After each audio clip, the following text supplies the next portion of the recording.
that's one of the key challenges. So it's how do you differentiate? How do you succeed in these markets? How do you provide optimum customer experience? How do you best automate the experience for customers across, ordering, provisioning, deployment, management? But it's all of those topics, and and also increasingly contact center as well, because that's one of the best ways to differentiate and add value. Welcome back to the Teams Insider podcast. Really good one for you this week. I talked to Patrick Watson at Cavell. Patrick and I go back quite a long way, and he's one of the analysts that I always talk to around our market. Cavell have got really good numbers around Teams Phone, also what's going on in the UCaaS space. So Patrick and I get into all the details of what's going on in the market. Many thanks to him for making the time, and also thanks to Audio Code, who are the sponsor of this podcast. Really appreciate their support of everything we're doing. Hope you enjoy the show. Hey everybody, welcome back to the podcast. Excited to have Patrick on the podcast. Patrick and I go back quite a long way. Too long to put on the record, I think. Yep.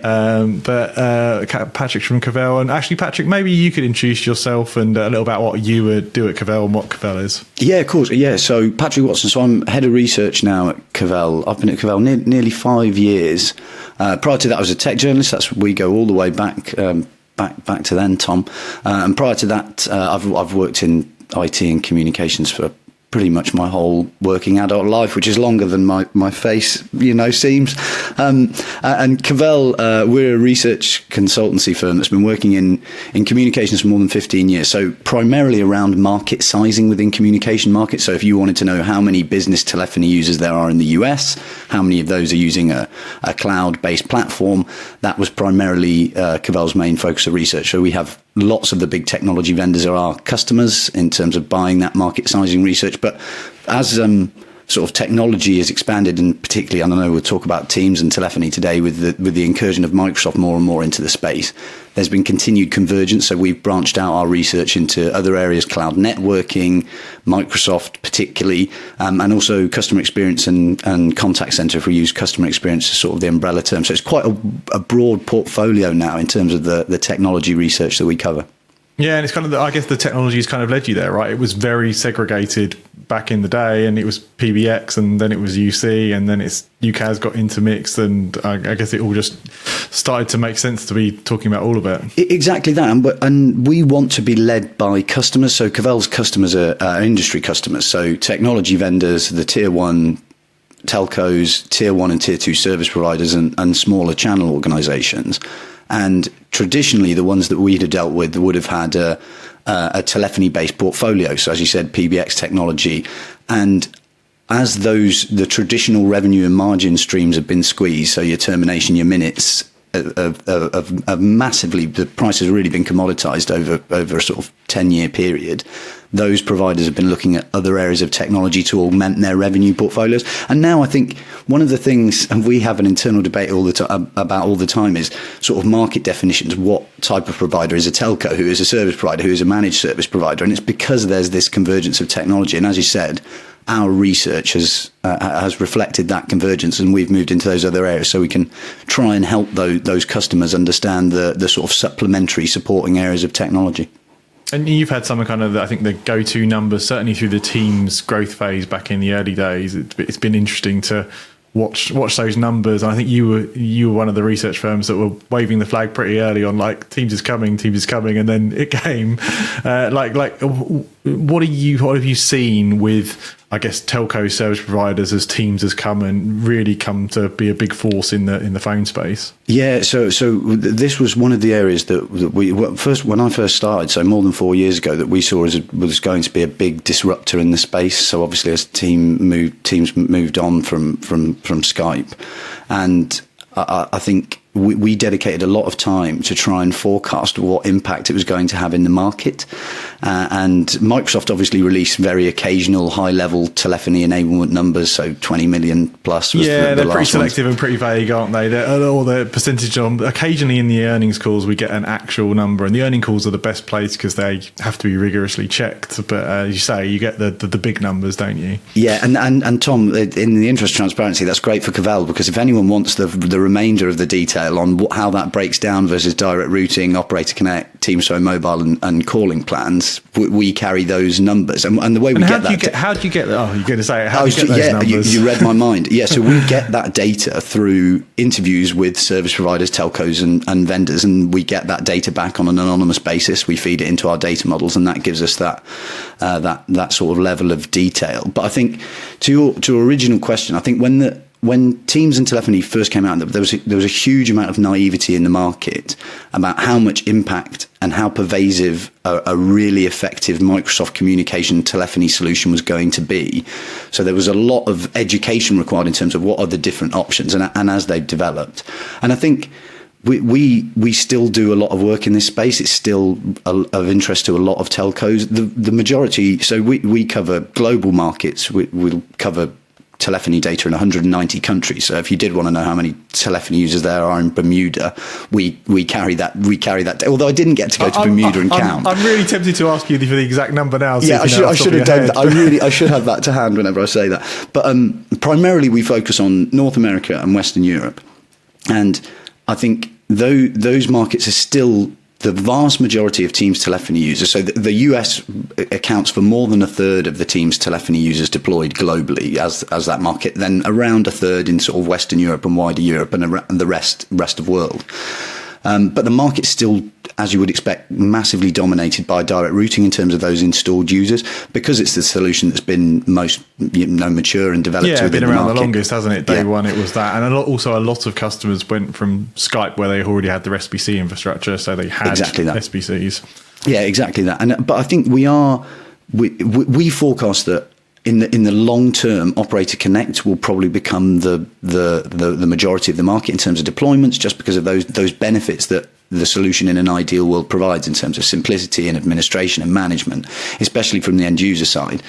But and we have seen in our interviews recently a bit of a pivot, a bit of a move towards Operator Connect. So some of the most successful partners, particularly if you look at the most advanced markets, so you look at the US, you look at the UK, organisations that have really managed to confirm a channel Operator Connect play, because ultimately a lot of these solutions aren't driven necessarily by the telcos, but through the channel, especially to smaller businesses. And those organisations that have really managed to firm up their Operator Connect channel play have had a lot of success within the last 12 months. So that's a real change we've seen from 2023, that the OC is really having an uptick in the channel. And is it fair to say that I think Microsoft, those 20 million Teams phone users, it's dominated by enterprise? Like, that's where Microsoft is strong, the kind of SMB and mid-market. I mean, I obviously mainly work with enterprises, but I'd be interested in you've got a wider perspective. Yeah, completely. And it depends on your definition of enterprise, because you use the US definition of enterprise, you're talking thousands of employees in an organisation. Then you look at European business market demographics, and generally in Europe, we'd use any organisation of 250 seats or more to be part of enterprise. But you're absolutely right. So we do every year we both online survey and focus group tens of thousands of businesses globally about their adoption of technology, their attitudes towards it, ask them an array of questions across different tech areas. And we've done that over the last few years, specifically around Microsoft. So there's the trend, which I think everyone will be familiar with, that collaboration solutions, generally, it doesn't matter what it is, whether it's WebEx or Zoom or Microsoft Teams, skews to larger businesses, generally because of their more disparate nature. Smaller businesses tend to be local. I mean, obviously there's nuance to this, but tend to be locally closer, and collaboration is less relevant. So there's multiple factors. Collaboration is more relevant in large enterprise. And then from our enterprise research, if you use Microsoft Teams, you are more likely to enable telephony for your users if you're a larger business. So you get this sort of multiplier effect where you're more likely to use collaboration, more likely to use Teams if you're larger, and then in turn more likely to use telephony. So you make a really good point there. It really does depend on the market you look at, partly because of the business demographics. So trying to compare France or Germany to the US is really difficult because of the business demographics. But there's a rough rule that around 70% of the users are going to be deployed in, if we look at the European definition of enterprise, organisations of 250 plus, and then the remainder in smaller businesses. But you're right, it dramatically skews towards larger enterprise. It's interesting. I mean, like 20 million phone seats now with Teams, and that is, like, to clarify Microsoft definitions, that is like activated with a phone line. There's way more licensed, interestingly, and there's kind of a lot of licensed white space for Microsoft to activate. Well, I think that's the really interesting point, and you and I have talked about this previously. And when you look at Microsoft's financial release, which actually said which are the best place generally for the information, you can do some jigsaw identification in terms of the licensing. And I think the last time we looked at it, we made an approximation that there was probably 60 million or more E5 licensed users globally. So in that, when you look at it in that way, 22 million PSTN enabled users through Teams, but out of a licensed base of more than 60, there's really a lot of that phrase low hanging fruit to go after in terms of people that are already licensed for phone system but just haven't added on direct routing or OC or calling plans. And for those not in the weeds with the licensing, E5 is Microsoft's suite that includes phone, so you'd already have that. But also they sell phone standalone, so you could assume some percentage of that 20 million are not in E5 as well. Particularly in smaller businesses, absolutely. Yeah, so it's really interesting to see, and that's what Microsoft are preaching to a lot of the partners and telcos, is like there are seats out there already licensed. And interestingly, I see when there's economic pressure as well, sometimes Microsoft do better in that scenario because customers pull their fingers out and say, oh, well, we're already paying for this suite. Maybe now's the time to cut this other system cost, or the PBX is going into support, or we can get rid of the maintenance costs. When times are good, actually, there's not that much pressure to optimize the spend sometimes. Yeah, I would completely agree with that. I think we've seen that a lot in terms of the sort of streamlining and optimizing your software suite. And if obviously the Office 365 is a key, Microsoft 365 is a key pervasive software suite. And if you've got 400 million active users or something silly now. And I mean, the separation of Teams, for anyone who isn't aware of this, in the European Economic Area, Microsoft were guided to separate Teams from the wider 365 suite from a competitive standpoint. And when that news first came out in the European Economic Area, it was one of the things we said at Cavell was, I wouldn't be surprised if Microsoft do this from a global perspective, because someone much cleverer than me will have done the calculations in Microsoft. And I think we asked businesses, if you had to buy Teams outside of your 365 suite, even if it was slightly more money, would you still do that? And 90+% of businesses said they would still have done it. So it's not so much that it's inherently within the 365 commercial bundle, it's all those other benefits you get in terms of integration with the Microsoft suite more widely that's so compelling, not just the commercial bundle.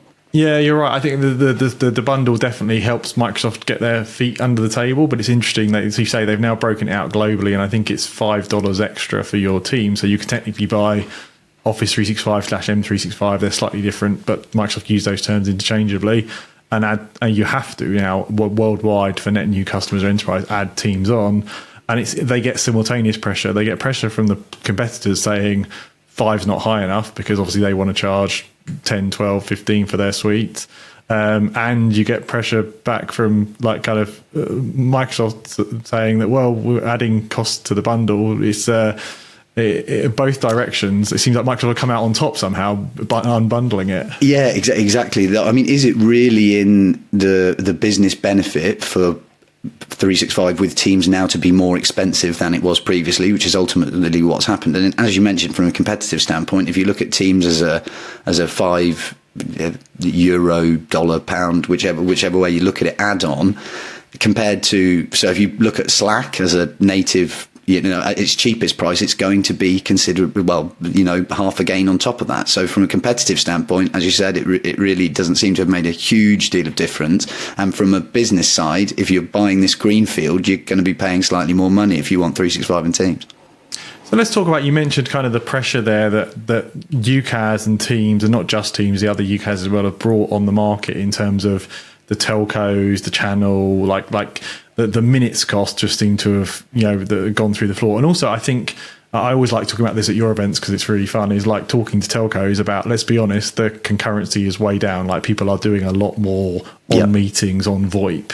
So what reaction have all the different areas that you focus on had on that? Yeah, I think that's a really, the concurrency point that you make is key. So as I said, we track the total business telephony markets of all of the developed markets that we cover. And we have, so if you look at the US, for example, we've got the overall business telephony market, so not the cloud market, but the overall business telephony market declining at about 7% year on year. And it's because of exactly that you said. So if you move your legacy 1,000 user enterprise, where maybe a good high proportion of them, 80% might have had a DDI, if you move them into a new collaboration centric, and it might not be Teams, you see the same effect on Ring Central and 8x8 and WebEx and Zoom as well, it's very unlikely that you migrate an exactly concurrent amount of users. And we've seen really, and I know you have as well, I've been talking to you previously, in large enterprises, really significant drop-offs where the enterprise has made a decision that actually only 20% of the staff that had a DDI previously need to use that going forward. Yeah, I've seen very aggressive. Like I've seen some organisations go as far as, they were 10,000 and they're down to 2,000 now. Like that's exactly an extreme, but like it. Also, I've seen kind of DDI on request. So a bit like if you want one, submit for it. We'll give it to the core people based on previous usage, but otherwise it's submit. And it's interesting because that kind of reflects on the license seat count out there. Even if adding telephony only adds a couple of bucks a user, does the enterprise want to do it? And that's where Microsoft came in with the shared calling offer, which I feel like nobody in the telco industry particularly wants to talk about, but they have this ability now to share a DDI over thousands of users to give them basic outbound calling. Yeah, the telcos and the providers, I think, acknowledge in some cases that shared calling has its place within an organization, and that from the Microsoft side, actually, it is a good idea. However, it is not a sort of universal catch-all to cheapen your telephony costs. There are, I think, a lot of the telcos and providers that ultimately are providing the connectivity are concerned with the bandwidth and compliance and emergency compliance and regulation associated with shared calling, which does propose some problems. So I think you're absolutely right. No, you're not going to see a huge amount of telcos talking about shared calling because it's turkeys voting for Christmas. But I think in some cases for enterprises, in groups, obviously shared calling is a very viable and attractive opportunity, but it's not a universal catch-all for just cheapening your telephony costs. Yeah, that's fair. So what are you seeing? Like, it feels like we've had a somewhat of a hockey stick, certainly with Teams over the last 2 years and with phone.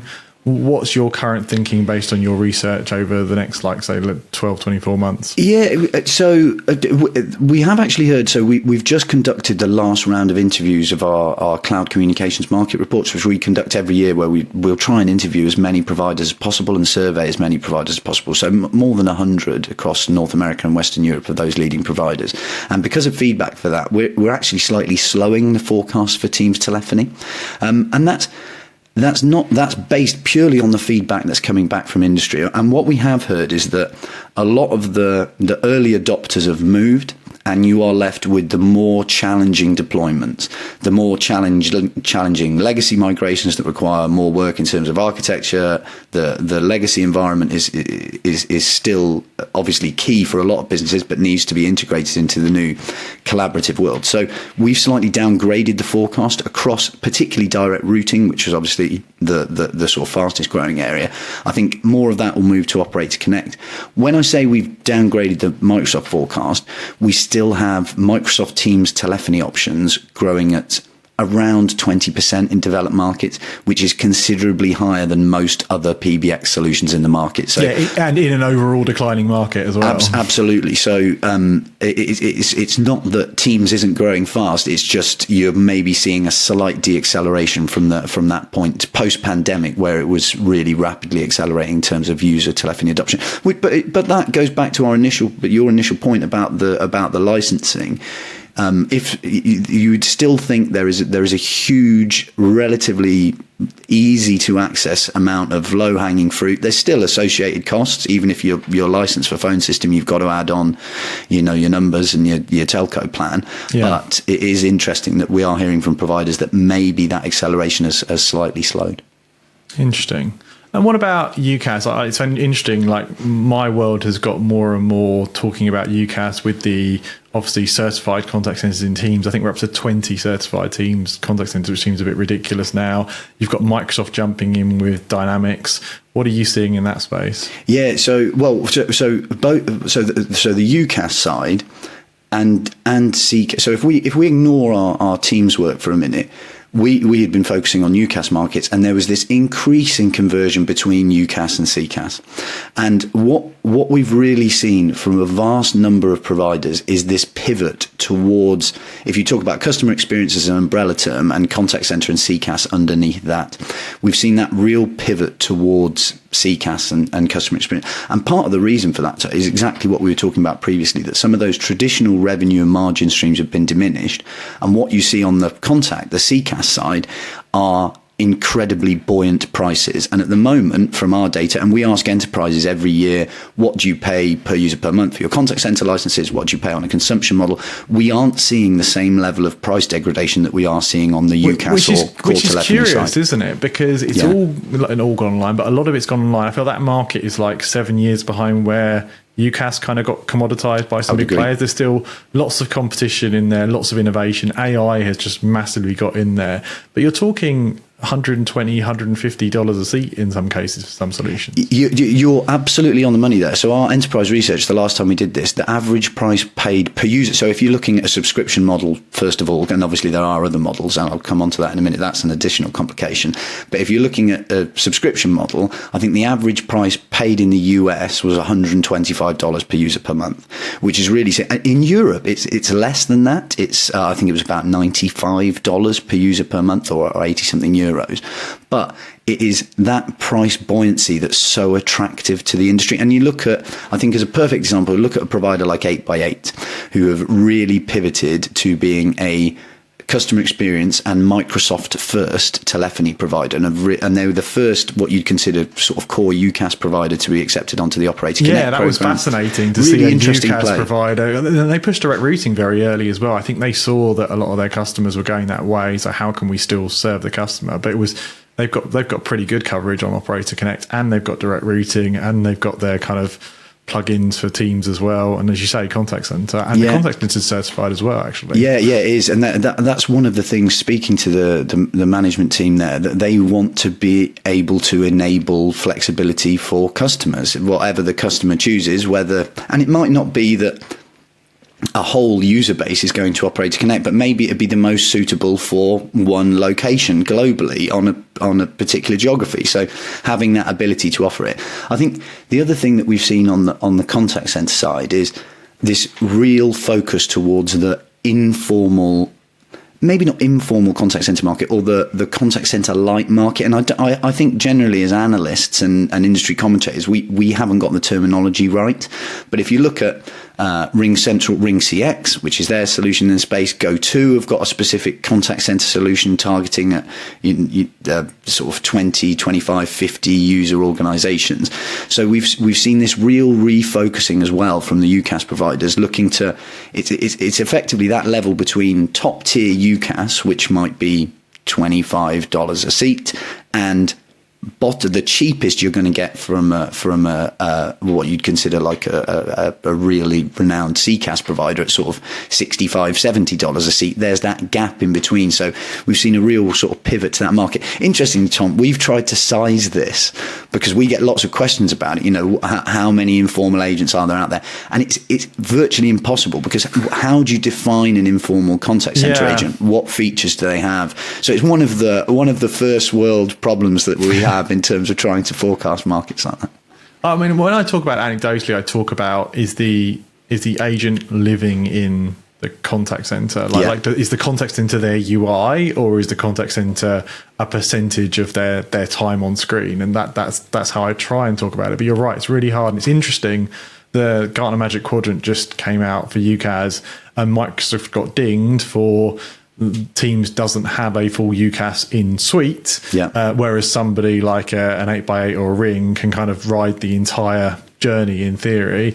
But obviously that they have a UCaaS in company, a CCaaS in company, in that they have Dynamics, and that they're also pushing on Q's app as like this contact center light type scenario.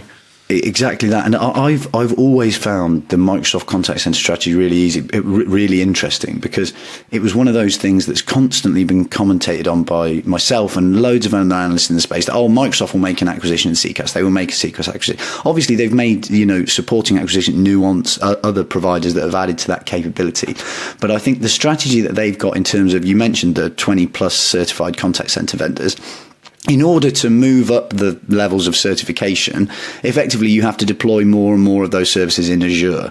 And that is obviously an intrinsic benefit to Microsoft. So they've got the third parties who are miles ahead of Microsoft in the CCaaS space, and you can't just sort of move away from that, looking to improve their accreditation, put more and more stuff in Azure. And then, as you mentioned with Dynamics, there's the additional play that Microsoft got. I think the problem that they've got is on the name, really, because the fact that they're calling it Dynamics Contact seems like it's limited to Dynamics, and it's not. How was it not Copilot Contact Center? I feel like that's how there's this thing about Microsoft's third version. So we've had DCCP, Dynamics Contact Center platform. Now we've got Dynamics 365 Contact Center. I feel like it's Copilot Contact Center is definitely coming. Yeah, I couldn't agree more, because that is and we study the industry, and when I first read about it, I thought this can't just be Dynamics. It's not. The Dynamics team own it, so it's in. I think that's falls part into of that it. area. Is you love your name, but as you rightly say, it doesn't depend on Dynamics anymore. It can be deployed without Dynamics CRM. It can be deployed headless.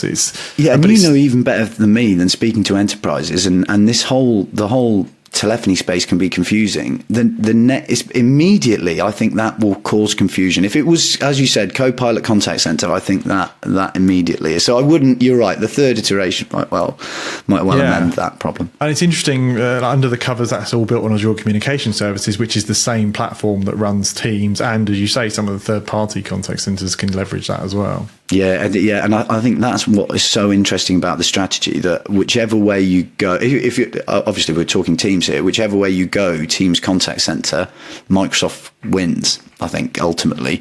And I think it's a really clever strategy. Use the best in class out there in terms of your integration and certification process, and also have your own solution which you can develop iteratively. And let's not forget, Microsoft, I can't remember the last time I looked, it's like $19 billion they can spend every year on R&D. If anyone's got the capability of rapidly accelerating product development, it's Microsoft. Yeah. And the AI thing, I think, like a contact center, this is a whole different pod we're going to have to do, but contact center is going to get so disrupted by AI. You look at the voice stuff that OpenAI and others are doing of natural voice engagement. Like, I just can't see how it doesn't happen. And Microsoft are plowing both tons of money into AI, and they have the stake in OpenAI.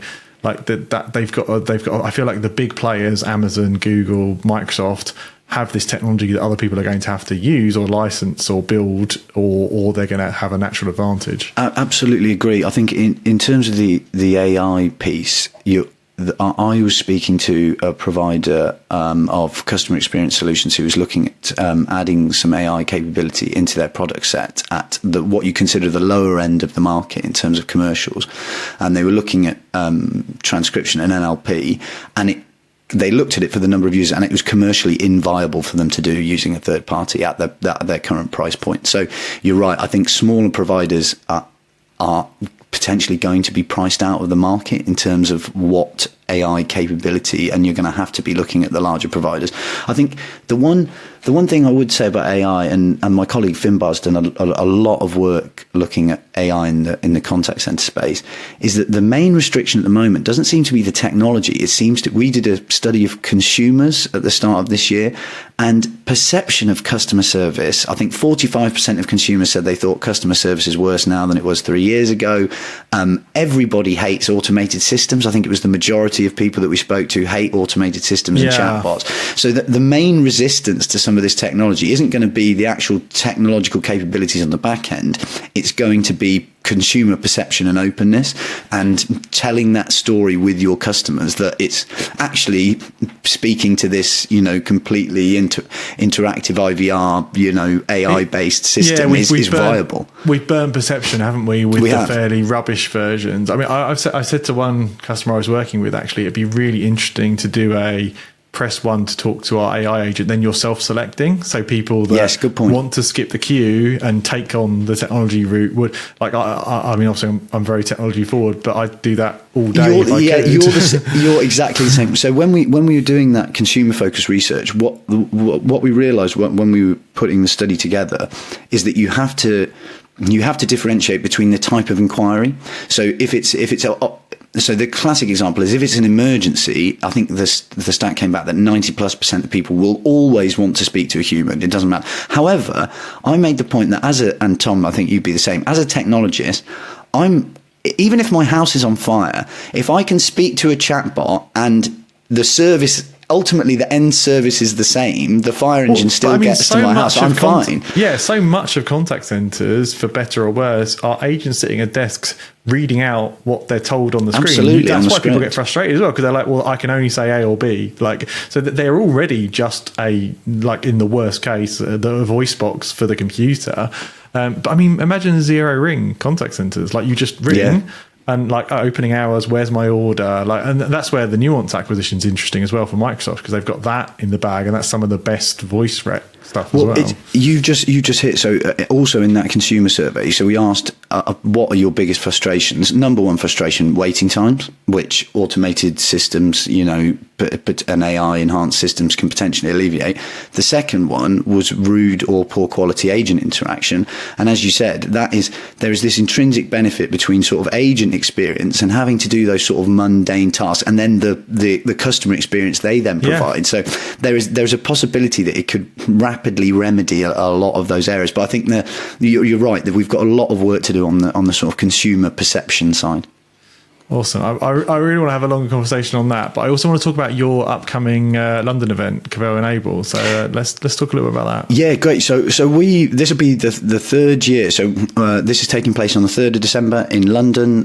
There are still tickets available. As I said, it is industry focused, so it's generally service provider telcos. Although last year, Tom, you chaired an enterprise. Yeah, we brought enterprise customers on to talk, which was really interesting to have a room full of telco and service providers listen to what the customers care about, don't care about. I thought that was really fun. Yeah, and that got really good feedback from our service provider audience. So that event is focused around what we've called telephony enablement markets. So Operator Connect, it would be one. So where effectively it's a marketplace within an application or platform itself, and that the same would apply to WebEx Cloud Connect, which is the same, where service provider, I think they've got 45 providers, so you can now add your telephony services for WebEx through one of those 45 providers through Cloud Connect, and also Zoom peering. So we're focusing specifically on those enablement markets, because I think one of the things we heard from our service providers and telcos was, this is really challenging. How do we differentiate when we're effectively in a tile on a